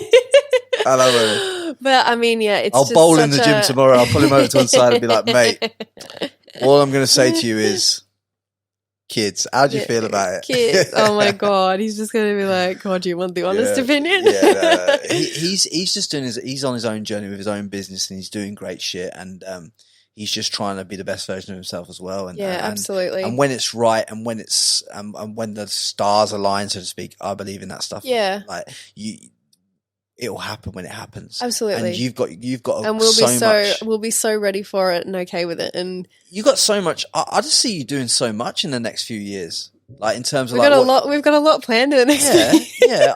I've got big aspirations for you myself. Like in terms of like, even I know you have yourself, but like I think you're gonna do some wicked stuff. Like knowing what's in the pipeline and stuff. Yeah, I mean it's just been. It's been great to just be grounded here and to just reevaluate things, because obviously the world has changed so much and we need to roll with that and just accept that that's the way that it's probably going to be for the next like 10 years. Yeah. But yeah, like just the stuff that we've previously done, it's just all about creating our own opportunities and not waiting around for things. And you've done that your whole life. Yeah. You've done ever since you started on this modeling career. Everything that you've said on this podcast has all been about you creating your own opportunities. Yeah. Whether it be getting in a film, whether it be being the cover of Guests, whether it be creating your own fitness programs, whether it be anything else that you're doing. Yeah. You know, you've always created it. So why not stick to the model that works? So I can't see you two doing anything less than creating this other stuff yourself. Yeah. And we like to have fun too. I mean, we love doing what we do. So it just makes it not feel like work. Yeah. You know, like I love that, and I want to just keep going with that. I don't know in terms of the modeling side of things, like, you know, when in 10 years or whatever, who knows, like hopefully fingers crossed I'm like an Elle McPherson. Yeah, well I think you're aging well, like you're doing all good. You're doing thank good. You very much, I appreciate so that. you got to work with what you got. I mean, I'm not aging as well as you, so, but you know, I had an uphill. But you don't need to rely on that. Hold on, I'm relying on this for a lot, you know. I'm relying on this for a lot. Yeah, you go easy. It's all right. But don't worry, you got good brows, you can pull it off. Yeah, like Big shout out Christina at Eyebrow Boutique. I love that girl. She's saved me for years. That girl. You know what's so funny? I What's don't even get my eyebrows done by anyone. Really? Yeah, I do them myself. You got good brows. Thank you. Yeah. Well done. It's got the dad genes going on. Yeah. It's like really. I was like super hairy when I was like 10 years old. Super hairy. Not even kidding. It was like I love it. I was super hairy. I was super. It was like Do you want this clip cut out for your Instagram? I was super hairy. I was super hairy. I was getting my eyebrows waxed when I was like 11 years old. I'm not even joking. It was like I think I started. It was great. It's great now, but back then, 16 or 17, I started. Because I just think because what's your background? So my mum is my mum's family. My mum's maiden name is Prevost. Yeah, which is about Prevost with a T. Yeah, but it's a French surname. And they were silk traders for the fashion industry between the south of France and San Remo in Italy. Okay. So like they're very like French Italian backgrounds type thing. Yeah. That's where I kind of get a little bit of colorant from. Yeah. So that's going on. But obviously I was third generation of that after they moved to the UK. So I get that from her. My dad was born in Edinburgh. And then down the same street as Sean Connery. Oh, and wow. they were a few years apart at school and that. And then then he moved to Yorkshire. Yeah. And he had quite a hard life growing up on a council estate in Yorkshire. And then he moved to Peterborough to set up a business and to make a better life for himself because he didn't feel like he had a lot. And that's when he met my mum and my dad was a bit of a boy, you know. My dad was an absolute he was a bit of a what? A bit of a boy. Like he was a bit of a boy. Yeah, like in it's a bit of a boy. He was just like a proper like he's a suave guy. Yeah, he's a suave guy. He charismatic. He can talk. That was like my dad. Yeah, my dad was like silky. So charismatic. Like women just look at him. Even now he's like he does well. I'm like good lad. Like good lad. My mum's like I was like my dad. He's like I'm not. He's like I'm not chatting her up. She's just like but they just like eat like especially like he just does. He got a good game, good chat. Yeah, I love that. Good chit chat. Yeah, I've been out for meals with like family and that. Yeah, and the waitress will come over and she'll be like 27, 28-year-old waitress, and they love them, hot as anything. She just like he just say things, and I just observe. Yeah, because I'm like this guy's got some talent. Yeah. I want to see what this guy does, and the way that he positions things and does things, and how gentlemanly he is. Yeah, it just works. Yeah, it just works, and you got to learn that stuff. Yeah, and it's good. Yeah, no, but that's the background. I think I got some of my charisma from my dad growing up. Actually, yeah. It was very much like that. You do get a lot from your parents at the end of the day. Like you can't help but get stuff like that. That's why we said earlier on in this podcast, like if you don't feel your parents bring the best like moral compass or whatever or the best values, then you have to make the decision to kind of like step away from that and to carve your own path. Yeah, which totally. is with some of your journey, it's something that you've done. But let's what's like just if there's one thing that you could give to the world right now in a few sentences that you really want to get out into the world before we leave today, what would it be? I think be the most authentic version of yourself and never settle for anything less than you feel like you deserve. I love that. And I also want to say, like, can you please drop your Instagrams, your socials, your dog's social? Because your dog, Daisy. I'm telling you now, Daisy. The only one people care about is Daisy's, let's face it. Yeah, they're going. But hers is Pom Pom Daisy on Instagram, and then mine's just Ellie_Gonsalves on Instagram. Yeah, it is. And then we got Facebook. I'm just search and yeah. You just got to search your name, you'll find it. And when does this movie drop? Like the movie in Australia. I know it's out. It's out in the UK, isn't it? No, it's out. It's completely. We had the. But you said it wasn't available in Australia earlier. Not Netflix. Oh, not Netflix. Yeah, it doesn't air on Netflix. Yeah. But it premiered last year, in Feb. Yeah, we'll go out and watch that. But we're going to put all the links in all the show notes. But and your website for your fitness stuff, so that the men and women and all that can get your fitness stuff. It's just on elliegonsalves.com. Damn right it is. So there you have, guys. Look, and I just want to say one thing. if you think like if you got any value out of this and you've loved what me and Ellie have talked about and all that stuff, if you could just drop the podcast a review on Apple and like and share and give us some 5 stars. Yeah, give it some 5 stars and just show some love and I'd personally really appreciate that. And Ellie, thank you very much for coming on the Frankie Lee Podcast. My pleasure. It's been awesome. Thank you for having me. I hope and she's got snacks here for after the show. So I already ate some of them before. Yeah, you're going to be tucking into them. Yeah, Pringles. Yeah, damn right you are. Once you pop, you can't stop. Yeah. Anyway, guys, thank you very much. Thanks, and guys. Peace out. Don't forget to subscribe to the Frankie Lee Podcast.